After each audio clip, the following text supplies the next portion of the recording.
Hey guys, this is Pastor Nick with Grace Baptist Church. Last time I left you off doing the last speech of Job in the first section of speeches. So now I'm picking up with chapter 15. And this is the second time that Eli speaks to Job. Remember, it's short for Eliphaz. And in the first time he spoke to him, there was some sympathy. He was being nice and being a little bit more understanding. This time he comes at Job with straight up fire. He looks at him and says, "Do you even undermine the fear of God?" And he goes on to say, later on in chapter 15, he said, "What wisdom do you have that we don't? What do you know that we don't? Who are you to think that we're wrong?" He basically tells Job he lacks wisdom and lacks an understanding of God. And I think there's a couple reasons for that. First off, I need to preface, Eliphaz was wrong. We know that because we have the whole story in the Bible. But from his vantage point, he thought he was right, but he wasn't. He was wrong.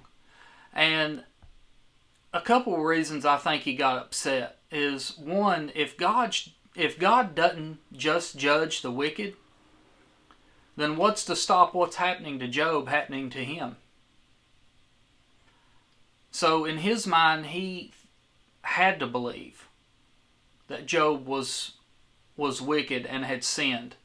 Otherwise, what's happening to him could also happen to Eli. And two, their mind couldn't process the fact that God was using Job as an example. Even though he was a righteous man, he was letting Job go through hard times to prove the glory of God to the world around him. And later on, we'll see that when we get closer to the end of the book. But sometimes God lets us go through hard times so that we can be a better witness for Him. And a guy that comes to mind is a former boss of mine. Anyone that knew him said, now this man is a man of God.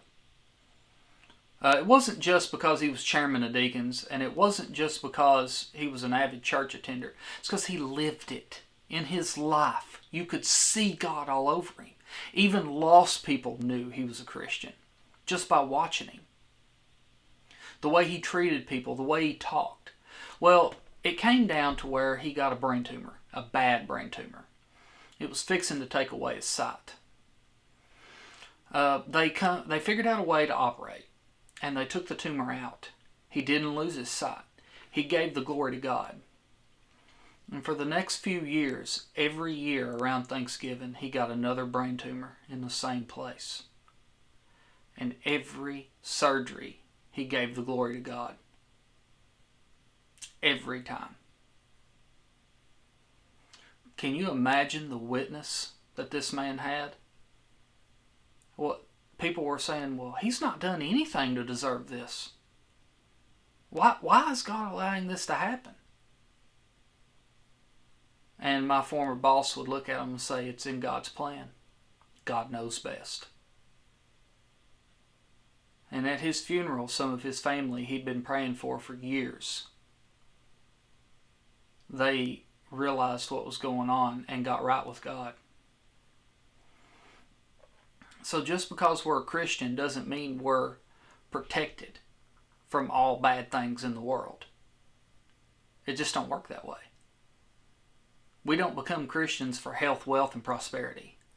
We become Christians because of our love for God and our want to serve Him.